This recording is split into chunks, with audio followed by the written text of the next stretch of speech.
हे प्रकरण बऱ्याच दिवसापासून चालू होतं. मागच्या वर्षी जी जनहित याचिका दाखल होती त्यामध्ये जानेवारीमध्ये अंतरिम स्थगितीने मूर्ती बनवण्याची सुद्धा बंदी होती.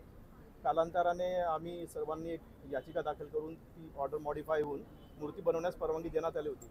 आता त्या विसर्जनाचा विषय हा पेंडिंग होता. काल मॅटर होतं.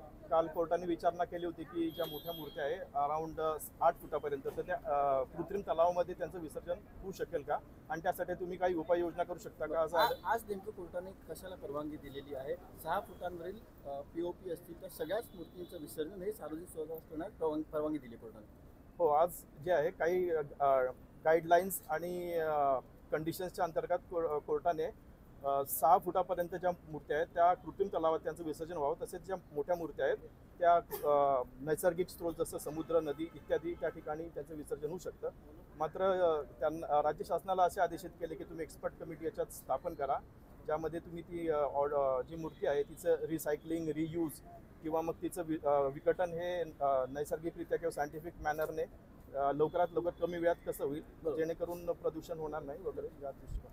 मूर्तिकारांच्या वतीने खरं तर तुम्ही सगळे इकडे कोर्टामध्ये आलेला होता. आजचा मुंबई उच्च न्यायालयाचा निकाल हा किती मोठा वाटतो? आज तर खरंच आनंद उत्सव आम्ही साजरा करतोय, कारण की 30 जानेवारी रोजी जी काही इंटरिम ऑर्डर आलेली त्याच्यामध्ये POP बनवणं, विक्री करणं आणि विसर्जन करणं ह्याच्यावर बंदी होती. 9 जूनला त्याच्यावरची बंदी उठली, म्हणजे मूर्त्या बनवणं आणि विक्री करणं याच्यावरची बंदी आधीच उठली होती. नैसर्गिक स्रोतासाठी हा लढा चालू होता आणि आज तो दिलासा मिळाला आम्हाला की सार्वजनिक गणेशोत्सव मंडळांच्या मंडळांच्या नवरात्र उत्सव ज्या काय देवीच्या मूर्त्या आहेत त्या मागी गणेशोत्सवापर्यंत त्या नैसर्गिक स्रोतामध्ये विसर्जन होऊ शकतात. आणि 6 फुटाच्या खालच्या ज्या मूर्त्या आहेत POPच्या मूर्त्या या फक्त कृत्रिमला देण्याचे आदेश उच्च न्यायालयाने दिलेले आहे. 6 फुटांवरील मूर्त्यांचं विसर्जन हे कोर्टाने सार्वजनिक नैसर्गिक स्रोतास अनुमती दिलेली आहे. मात्र याने असं वाटतं की आता सगळेच सार्वजनिक गणेशोत्सव मंडळ हे प्रत्येक जणच आपल्या मूर्तींची उंची जी आहे ती 6 फुटांपेक्षा जास्त आहे असं बघेल का, जेणेकरून त्यांना समुद्रात त्यांचं विसर्जन करता येऊ शकतं. बरोबर आहे. विसर्जनासाठी शक्यतो सगळ्यांना समुद्राच्या ठिकाणी जाण्यास जास्त करून आवडतं. त्याच्यामुळे सर्वच जण शक्यतो मोठ्या मूर्त्या करायला जाऊ शकतो.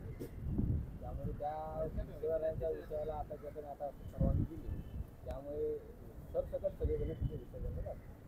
पर्यावरणाच्या दृष्टीने याचिका दाखल करण्यात आली होती. POPचा मुद्दा होता. मात्र आता असा निर्णय आल्यामुळे मूर्तींची उंची आणखी वाढत जाईल असं वाटतं का?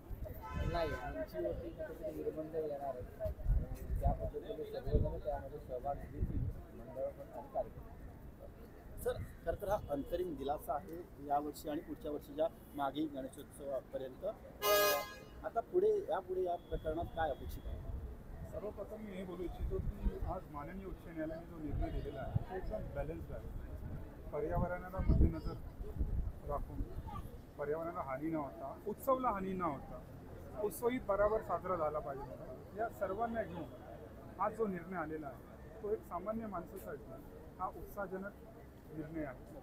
परंतु आपल्याला एक समजलं पाहिजे, आज 6 फुटाच्या वरती ज्या मूर्त्या आहेत त्यांचं जे विसर्जन नैसर्गिक स्रोतामध्ये जे होणार आहे ते फक्त आणि फक्त 26 मार्च मागी गणेशोत्सवपर्यंतच होणार. त्याच्या पुढचा लढा चालू आहे. परंतु राज्य शासनाने जी भूमिका मांडली आहे त्या भूमिकेमध्ये स्पष्ट केलेलं प्रतिज्ञापत्रामध्ये आम्ही एक एक्सपर्ट कमिटी नेमलेली आहे. ती एक्सपर्ट कमिटी आजही कोर्टाने त्याच्या निर्देशनामध्ये त्यांना एक विचारलेलं आहे, असे निर्देश दिलेले आहे की एक्सपर्ट कमिटीला विचारून की POPवर अजून काय करता येईल जेणेकरून POP जी आहे नैसर्गिक स्रोतांमध्ये नियमावली देखील उच्च न्यायालयात सादर करण्यात आली. कोणकोणते नियम निर्बंध आता स्थानिक स्वराज्य संस्थांवरती राहण्यात आले? सध्या आज जे निर्णय आलेले आहेत, जे नियमावली आलेली आहे 26 मार्चपर्यंत, ह्या नियमावलीपर्यंत असं प्रकारे आपण बोलू शकतो ह्या ज्या नियमावली येते एका प्रकारे सध्या जैसे ते वैसे स्थिती एका प्रकारे ठेवण्यात येईल. टेक्निकली ठेवता नाही येणार, परंतु ह्याच्या पुढं जसं मी म्हटलेलं आहे की 26 मार्चपर्यंत ह्या नियमावलीवर शासनाने जो भूमिका मांडलेली आहे त्याच्यावर निर्णय जो झालेला आहे त्याच्यापर्यंतच आहे निर्भर. आपण ऐकलं की होते याचिकाकर्ते आणि त्यांचे वकील यावेळेच्या और है कोण घेणार? ये क्या सामने 3 कैमरा लगे हैं. ABP बाकी है, लोकशाही बाकी है. आहेत त्या कृत्रिम तलावात विसर्जित करण्याचं सांगितलेलं होतं. मात्र न्यायाधीशांनी हे जे अंतर आहे ते जवळपास 6 फीट पर्यंत फुटापर्यंत केलेला आहे. मूर्ती आता 6 फुटापर्यंत ज्या आहेत त्या तुम्हाला कृत्रिम तलावात विसर्जित करायच्यात आणि त्यानंतरच्या ज्या मूर्ती आहेत त्या नैसर्गिक स्रोतात विसर्जित होतील. त्या संदर्भातली याचिकाकर्ते आपल्याबरोबर आहेत, वकील देखील आहेत. आपण विचारूया सरांना की सर नेमकं काय निर्णय दिलेला आहे न्यायाधीशांनी आणि कशा पद्धतीने ही सगळी केस होती. जनहित याचिका 96/24 ही दाखल झाली होती मागच्या वर्षी की प्लास्टर ऑफ पॅरिसच्या मूर्त्यांनी बनवू सुद्धा नये आणि त्यांचं विसर्जन करू नये. त्यामध्ये अंतरिम ऑर्डर जानेवारीत होती, ज्यामुळे सगळ्या मूर्तिकारांना हँडिकॅप झाले होते, ते मूर्ती बनवू शकत नव्हते. कालांतरानं आम्ही याचिका दाखल करून मेहरबान मुंबई उच्च न्यायालय यांनी ती ऑर्डर मॉडिफाय केली जूनच्या पहिल्या आठवड्यात आणि मूर्ती बनवण्यास परवानगी दिली. पण विसर्जनाचा मुद्दा हा कोर्टासमोर सब ज्युडिस होता आणि त्यावरती काल आणि आज महत्त्वाची सुनावणी झाली. कालच्या सुनावणीत कोर्टाने असं विचारलं होतं की याची उंची वाढवता येईल का, जे कृत्रिम तलावामध्ये मूर्त्या विसर्जन करायच्या आहेत. त्यामध्ये आज राज्य शासन तसेच नगरपालिका यांचे वकील, महापालिका यांचे वकील यांनी सांगितलं की आम्ही ॲट द मोस्ट 6 फूटपर्यंत मूर्तीचं कृत्रिम तलावात विसर्जन करू शकतो आणि यापुढच्या ज्या मूर्त्या आहेत त्यांना आर्टिफिशियल आपला समुद्रामध्ये किंवा नैसर्गिक स्रोतामध्ये विसर्जन करण्याची परवानगी देण्यात यावी. आणि इन द मीन वाईल पुढच्या वर्षी एक्सपर्ट कमिटीमध्ये आम्ही काही अभ्यास करू, त्या अनुषंगाने मग कमिटी फॉर्म करण्यात येईल. सध्या हा जो नियम लागू केलेला आहे तो कधीपर्यंत लागू केलेला आहे, कारण पुन्हा आता नवरात्र उत्सव येतोय, माघी गणपती उत्सव येतोय, नेमका त्या दरम्यान देखील हा नियम लागू राहणार आहे. कोर्टाने आज खूप सुंदर ऑर्डर केली आणि बॅलन्स्ड ऑर्डर केली. आता लवकरच येणारा नवरात्री तसेच काही महिन्यानंतर येणारा माघी गणपती होईपर्यंत ही प्रोटेक्शन मूर्तिकारांना दिलासादायक आहे. तोपर्यंत म्हणजे मार्च 26 पर्यंत ही इंटरिम ऑर्डर कोर्टाने दिलेली आहे. दरम्यानच्या काळात त्याची सुनावणी वेळोवेळी होत राहील. नक्कीच सर, आपण जे उत्सव मंडळ आहे त्या समितीच्या अध्यक्षांकडे जाऊया. सर 2026 मार्च पर्यंत ही ऑर्डर कोर्टाने काढलेली आहे, त्याच्यानंतर पुन्हा एकदा तुम्हाला कोर्टात यावं लागणार आहे. कशा पद्धतीने बघता या निर्णयाकडे?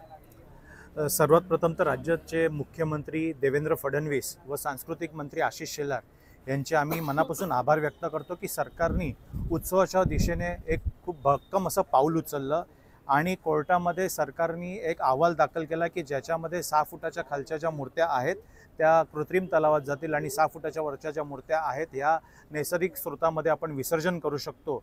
आणि त्यांनी खूप बॅलन्स असं त्यांनी सांगितलं आहे की बाबा त्याच्यामध्ये तुमचा नवरात्र उत्सव, माघ महिन्यातले गणेश जयंतीचा उत्सव, या सगळ्या उत्सवांमध्ये ह्या मूर्त्यांचं विसर्जन नैसर्गिक स्रोतामध्ये होऊ शकतं. त्यामुळे आजचा दिवस हा आमच्यासाठी आनंद उत्सव आहे की जेणेकरून कायद्याच्या कचाडीत सापडलेला हा जो काय गणेश उत्सव आहे तो कुठेतरी ह्या वर्षी खूप छान प्रकारे जल्लोषात साजरा होईल असं आम्हाला. पण त्याच्यानंतर पुन्हा तुम्हाला कोर्टात यावं लागणार आहे असं एकंदरीत चित्र दिसतंय. तुमच्या बाजूने काय तयारी असणार? नाही, आमच्या बाजूने नक्कीच ह्याची तयारी आम्ही करतोच आहोत आणि तसं न्यायाधीशांनी सांगितलंय की आलेली इंटरिम ऑर्डर आहे. आज सरकारने वेळोवेळी त्यामध्ये हस्तक्षेप करून त्याच्यामध्ये मार्गदर्शन केलं आहे. तर नक्कीच ह्याच्यापुढेही सरकारची भूमिका स्पष्ट असेल आणि सरकार आम्ही सोबत काम करून ह्याच्या पुढचाही लढा यशस्वीरित्या पार पडू. नक्कीच ह्यामध्ये आपण जर बघितलं तर मूर्तिकारांना देखील एक वेगळ्या प्रकारचा दिलासा देण्यात आलेला आपल्याला पाहायला मिळतो. त्यामुळे यावर्षी गणेश उत्सव त्याचबरोबर नवरात्र उत्सव आणि येणारा माघी गणेश उत्सव जोरदार पद्धतीने साजरा होईल अशी आशा सगळेच जण व्यक्त करताना पाहायला मिळते. व्हिडिओ जर्नलिस्ट विनीतसह मी भाग्यश्री प्रधान, आचार्य, लोकशाही न्यूज. तुम्ही जो प्रश्न विचारलात त्यामध्ये तथ्य असं आहे की बऱ्याच शास्त्रज्ञांनी ह्याच्यावर अभ्यास केला आहे आणि ज्या वेळेला आपण 2 पदार्थांचं म्हणजे शाडू माती आणि POP ह्याच्यामध्ये ज्यावेळेला आपण रिसर्चला गेलो त्यावेळेला आपल्याला असं जाणवण्यात आलं आहे की प्लास्टर ऑफ पॅरिस हे पर्यावरण जास्त पूरक आहे. कारण की प्लास्टर ऑफ पॅरिसमध्ये अगदी 2च घटक आहे, एक आहे कॅल्शियम आणि दुसरा आहे सल्फेट. की कॅल्शियम हे आपल्या शरीरामध्ये आहे किंवा अजून निसर्गात आपल्याला कॅल्शियम सापडतं आणि सल्फेट जे आहे हे शेतमातीला आपण यूज करतो.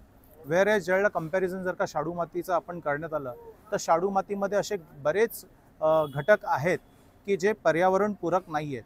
मला असं वाटतं की ह्याच्यावर एक चांगल्या प्रकारे रिसर्च झाला पाहिजे आणि दूध का दूध पाणी का पाणी होऊन पुढे या उत्सवाला कोणतेही गालबोट न लागता हा उत्सव अविरतपणे पुढे चालू राहायला पाहिजे, एवढीच आमची माफक अपेक्षा आहे. सर, गेल्या 20 वर्षापासून या प्लास्टर ऑफ पॅरिसची बाजू मी मांडत आलो आहे आणि याच्यामध्ये सायंटिफिक पुरावे, जयंत मोगे नावाचे सायंटिस्ट आहे, इतर काय सायंटिस्ट आहे, फॉरेनचे काय रिसर्च आहे, तर त्यामध्ये शाडू माती ही इफ कम्पेअर जास्त पर्यावरण हानिकारक होऊ शकते.